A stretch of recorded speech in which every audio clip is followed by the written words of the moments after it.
Hello everyone and welcome to Nerd Goblin Art. I'm Lula. I have had this mould for a hot minute, and with it being the 13 days of Halloween challenge, I thought it was the perfect time to use it. And I'm also breaking out my holographic pigments from Resin. I've got the pinky range out. So all three of these I'm going to be using along with the blue ones, and I want to basically blend them in and create a little bit of a patina type thing, kind of. And I've also got gold, and I'm going to be using the gold to go around the frame because the mould is surrounded by a frame, which is pretty cool. So I've got my brushes ready, and of course always check your moulds because, you know, dust and cat hairs, they get everywhere. Even if you don't have your pets in the room, they just appear from nowhere. So those with a keen eye may recognise what this creature is, or what I think it's intended to be. I saw it as a Thestral, which are from Harry Potter. Now, they are those creatures that actually pull the wagons along, but you can only see them if you've seen death. But yeah, I that is what I see this as and what I think it is supposed to be. But either way, it's a creepy looking horse type creature, the skeletal with wings. So I think I'm right in my assessment. It's not listed as such, it's actually listed on Temu as a Pegasus. And it's not like any Pegasus I have ever seen. So there we go. And I decided I wanted to do it with colour. Part of me kind of wishes I'd gone with greens and the blues. But I really love how this turns out, because it really does turn out very, very lovely. And I haven't been playing a lot with these pigments from Resin. I ordered them via Amazon some months ago now, and I just thought let's get them out and have a little play with them and make it interesting. You know, Halloween doesn't have to be all dark and moody. It can sometimes be quite beautiful, and that's evident from quite a few of the creators that have taken part in this challenge. You know, in particular Butch, his creations, they blow me away. He makes the creepy beautiful. You know, he's mentioned about, you know, his art. He's been told that his art is quite dark. In a way, yes, but he has this way of making things quite beautiful, even though they're on the dark, you know, on the creepy dark type side. So yeah, it is possible to make these things beautiful. Now, burnishing in. If you're new to resin, burnishing in is exactly what I'm doing. I'm using a brush and we're putting the pigments directly onto the mould. Now, when you burnish directly onto the mould, the first colour that is touching the mould is what will come through once you have, you know, added your resin and it's cured. You'll take it out, and that's the colours that will appear. And there's a good example of that in a bit that you will see. But there's also ways of fixing it when you do make little boo-boos and little mistakes. Always good to give it a little tap midway through, and have one of those fluffier brushes, like a makeup brush type style with, you know, very soft bristles on there, to give it a final dusting over once you've got all of your colours in place. It's always worth having a really good look at your mould as well, so you can pick out parts of it and figure out what could possibly be where. I know it can be hard sometimes, because some molds can be a little bit difficult to figure out when, you know, they're this way round. So, you know, bear those things in mind and take your time and enjoy it. Always have your wet wipes next to you. Sellotape works great as well. And anything like your micro brushes with some isopropyl alcohol, which will remove bits away from where you don't want them. So there we go. So this is day 12 of the 13 days of Halloween challenge, and it has been a blast. I have learned a lot. I have been inspired a lot, and I'm so glad I've done it. I was full of regret, and I've mentioned this before, but I'm so glad that I've done it, and I will be doing it again next year. But I'm going to make sure, absolutely make sure, that I'm a bit more ahead and not doing videos the day before, or sometimes, you know, maybe on the morning of. But I think I've done pretty well regardless. The 13 days of Halloween challenge is a bit of a nod to my art teacher, Cinnamon Cooney, the art Sherpa, who we lost in December last year, very, very sadly, and without warning. And she always did the 13 days of Halloween, and I loved it. And she wasn't only my art teacher, I moderated for her channel for 5 odd years, something like that. And she taught me how to do, she taught me how to do layers. She gave me the confidence to go my own way as well. And doing this, you know, it is hard watching her videos because I miss her so much. And I still want people to go to her channel. I still want people to go and watch, because her husband John and the Sherpa team, they are still releasing the videos, and it's still free, including the traceables that very rare that teachers on YouTube do. You know, you usually have to pay to do, you know, to get any traceables and stuff, and she did it all for free because she wanted to get the world painting. But yeah, and that's why I'm doing it. It's just my little nod to Cinnamon, and I'm hoping to do one of her tutorials on my channel. It's just deciding which one to do and in what way I'm gonna film it. So that'll be in the next couple of weeks, and I really hope you check her out. She has been listed all this 13 days in my description box, so there's a link there. And if you do fancy learning to paint, I mean, do it. She does from what she calls 1 hoot down up to 3 hoots. So 1 hoot is your very beginner, and she does an entire course on beginners. And if you want to learn to paint, go check her out. She may not be with us here, you know, in this world anymore, but she is still definitely an amazing teacher, and you can still learn from her. And there's so many videos. So a bit of magic, because we are at the point for needing some resin, and I'm using epoxy resin, and this is from Craft Resin, and it is a 1-to-1. So I've mixed up, I think, plenty, and I'm going to add in some plum from Let's Resin. Black is a good one, but I was looking and I can't find black. I think I've run out of black and forgot to order some.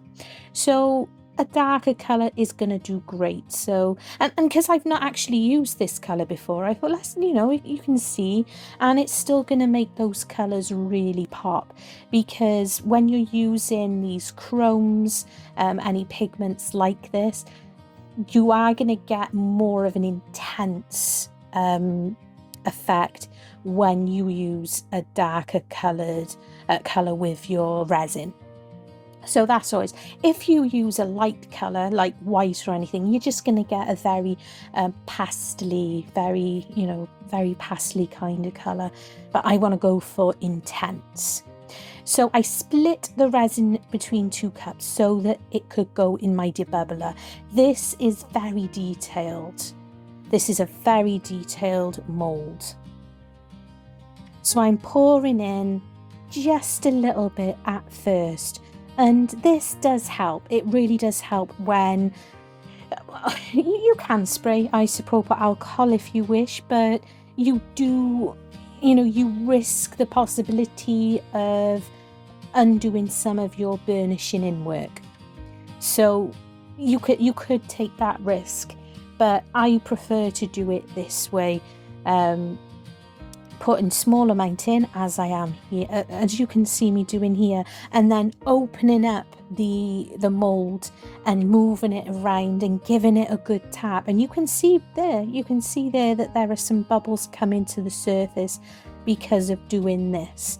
And when you do burnish mica powders onto your makes as well, that can cause bubbles if there's too much of a bit of a powder in like a corner of the detail. So that's something to bear in mind. That's why it's good to tap out your colours, the powder, before adding your epoxy, because it can cause clumps and holes. I am really liking this colour, this plum.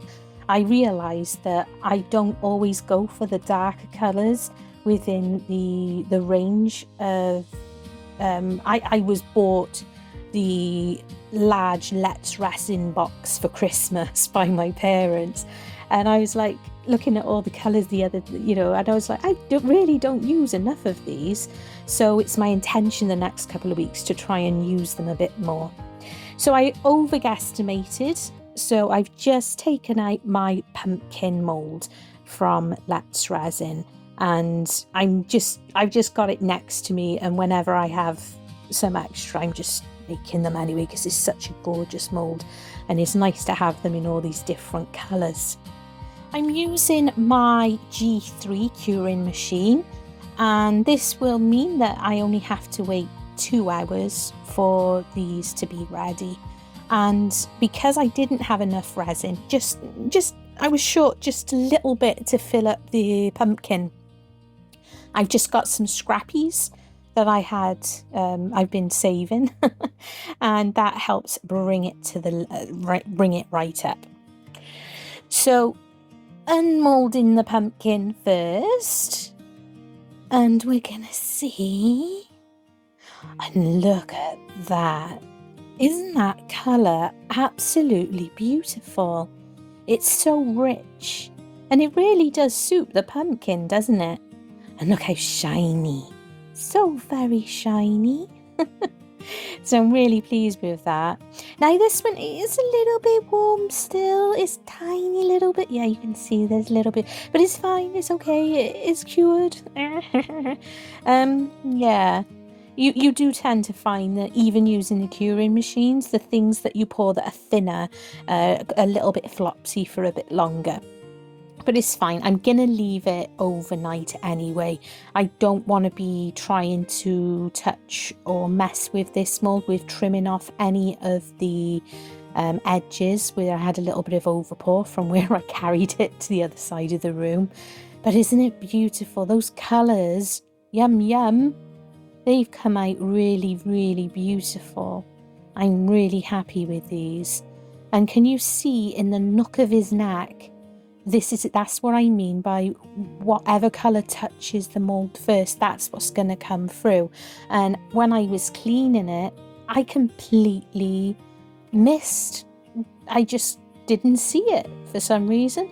So it's a bit more pinky there, but I'll sort that out in a bit. So I'm going to leave these. They can stay on my desk, and tomorrow morning. Well, the pumpkin's solid, but the I can't remember what that Thestral,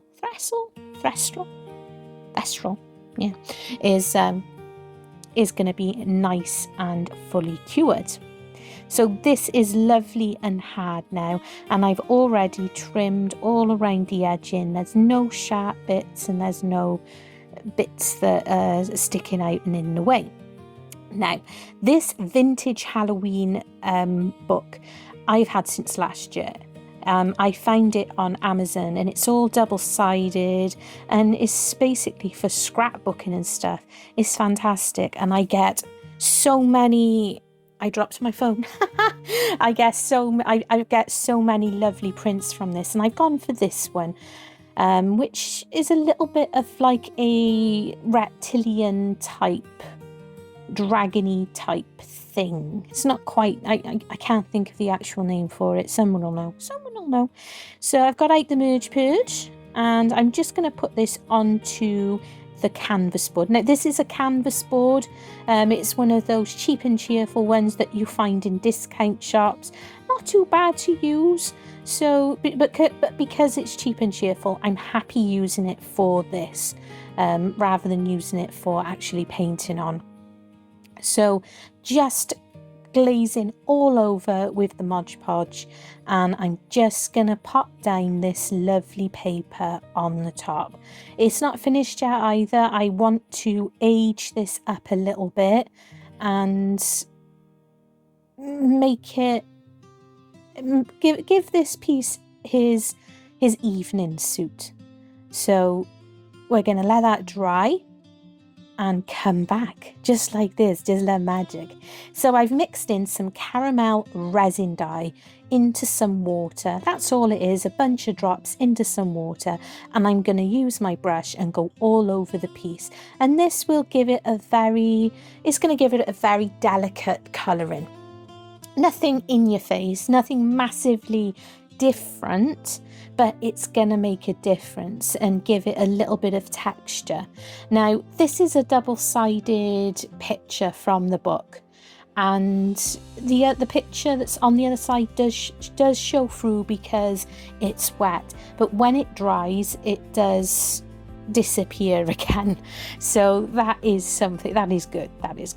I was a little bit concerned at this point, but it worked out fine. And I'm just, as you can see, flicking on some of the dye neat, and that's going to give us a bit more interest, a bit of staining in parts of this make, which I love. It just makes it look a little bit more interesting, and yeah, that's what I'm going for. At this point I wasn't sure if I was going to be adding anything else to it either, so I did call Mr. Goblin in once I get past all these parts now, and he agreed. I was thinking about putting some cogs and stuff, almost like steampunk, but after chatting about it, it was right. It was just too much. So I've got some rub buff, and this is the Antique, I think, and I'm just giving it a little rub, as you do, all around the edging of the canvas. The page didn't quite fit, so I've got a tiny bit of the canvas showing right the way around the edges. So you can do one of two things. You could either, I say we, you, me, I could have painted the canvas beforehand in a similar, like, off-whitish colour, or I could have just painted neatly round the corner. I decided to go for the lazy option and go for the rub and buff because I didn't have to pull out any more paintbrushes and I could just go all around. And I'm not gonna lie, my neck is killing. It's really hurting. I've had a rough old week with a nasty flare up with the prolapse discs in my neck, and as much because I'm enjoying this, I'm loving it, but I'm hurting. And the thought of getting other more brushes, I just couldn't. But I knew that I could still make this something. I knew I could. And tomorrow, the last day of the 13 days, it's going to be a painting, and I'm so excited. And I'll be doing that. So these are little like the little corner things for books and stuff. Yeah, I found them on Temu the longest time ago, and I have used them many, many times on all sorts of different projects. Being super careful because I managed to it's super glue. I'm good with many things, but super glue, I just don't like it. I don't like handling it or anything like that. Yes, my glue gun is right by there, ready to be used, but it's too it is too clumsy for these small little these intricate pieces. I didn't want big old clumsy blocks of looking glue, you know, poking out from them. So I opted for the super glue for just these little parts. They can be a little bit bendy as well, so it's always worth giving them a little tweak here and there just to line them up. And just like that, this is looking like an aged old piece, isn't it? I'm really loving it. And I think the position, I think I'm happy. I'm pretty happy with the position, but what I'm not happy with is that gold. I don't like gold. I'm not a gold kind of girl. So I'm using the Rub and Buff to kind of tone it down a bit and to tie in more with the actual mood and the colours of the piece. And I can also use the Rub and Buff over the corner pieces as well. They're not the same kind of antique gold. I like antique gold, I just don't like bright gold. I don't like yellow gold. I don't know why. I think to me it kind of looks tacky, and I know many people love it, but in my mind it feels I don't know, I have no idea. I'm a silver girl, really. It's just I don't mean yeah, whatever. But yes, and I could also use a micro brush there because there was some parts of it that I thought were part of the wings and the tail, but they weren't, so I could tidy that up a little bit. And to tie it in and tone it in a bit more, the Rub and Buff, as you can see, can go over there and it just matches, and boom, lovely stuff. So I'm really liking that. I need to wash my hands. I couldn't go, my hands were so dirty. So I'm just gonna fit this in. I'm gonna use my glue gun for this and just going all around. You can use super glue as well, but I felt like I had more control in a way with the glue gun, and I should have measured. I always think afterwards you should measure, but it is what it is. It looked okay to me. I think it still looks okay. It's an all right spot. But isn't that lovely? I think I kind of wanted it to look like almost like the front of a book. Do you know what I mean? I was considering adding more to it, but I think less is more. I really do. So I had a little think and I decided, no, we're going to leave it. But what I'm doing is using my J-Diction markers just to tidy up where I didn't quite manage.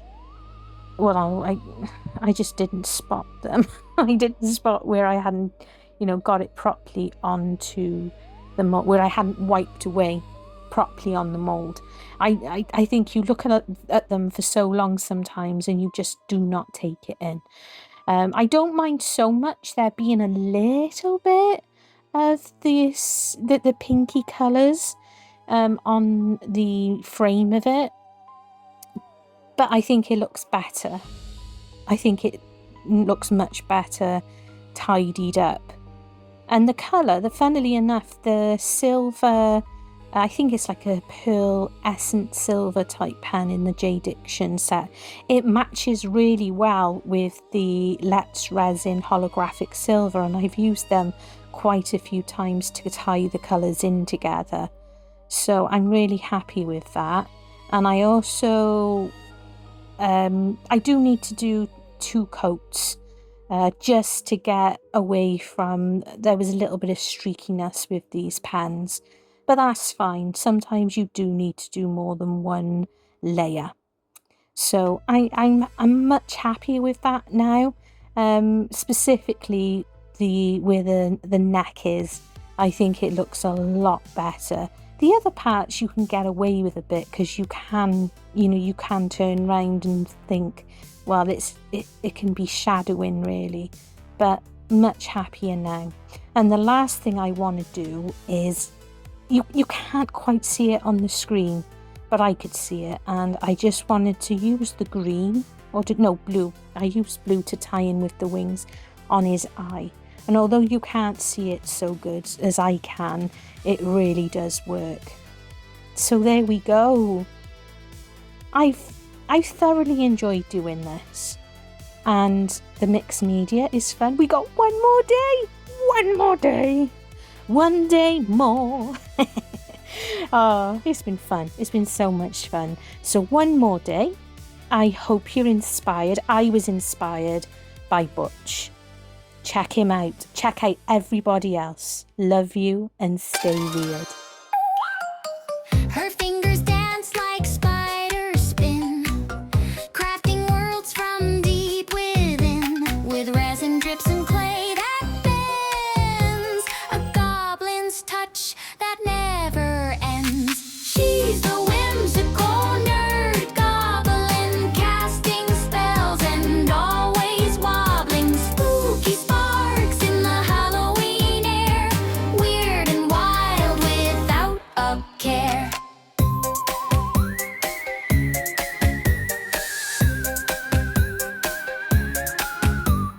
Paint-streaked hands and a crooked grin, she starts where others won't begin.